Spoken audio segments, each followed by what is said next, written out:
আরে গাইস, আমাদের মালদার মধ্যে এত সুন্দর একটা রেস্টুরেন্ট তোমরা কি জানো? তো এই ভিডিওতে আমি তোমাদেরকে দেখাবো এটা কোথায় আছে এবং এর খাবার দাবার কেমন এবং কি কি আছে। তো চলো, এটা রয়েছে একদম মেইন রোডের কাছেই, আমাদের গাজলের মধ্যেই। এটা কিন্তু পাকুয়া যাওয়ার রাস্তায় একদমই তোমরা দেখতে পাবে। এটার নাম হচ্ছে গল্প স্বল্প রেস্টুরেন্ট।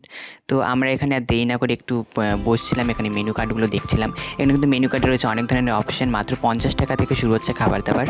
আর এখানে রয়েছে চিকেন বিরিয়ানি, হান্ডি বিরিয়ানি, চাইনিজ খাবার থেকে অনেক ধরনের অপশন।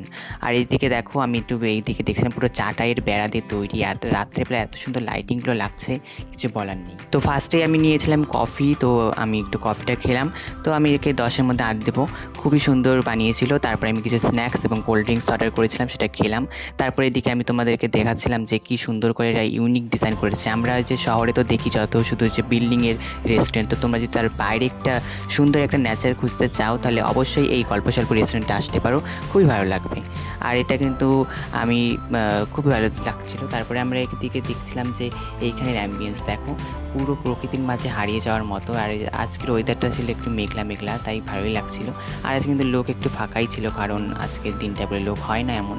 আর এদিকে দেখো কী সুন্দর একটা ডিজাইন করেছে লাইটিং দিয়ে, মানে প্রচুর। আর এদিকে তো গাছগাছালি দিয়ে একদম প্রকৃতির মাঝে হারিয়ে যাওয়ারই ব্যাপার। তো তারপরে আমরা অনেকটা রাত হয়ে গেছিলো, তাই আমরা একটু বাইরে বেরিয়ে গেছিলাম, কারণ এখন যেতে হবে বাড়ির দিকে। তো চলো, ভালো লাগে একটা শেয়ার করে দিতে পারো, তাহলে তোমার বন্ধু বান্ধবরা জানতে পারবে এই রেস্টুরেন্টের ব্যাপারে। আর ভিডিওটা যদি ভালো লাগে তাহলে একটা লাইক কমেন্ট করে যাও। তা দেখা হচ্ছে নেক্সট ব্লগে। এরকম আরও ভিডিও পেতে আমার চ্যানেলকে অবশ্যই ফলো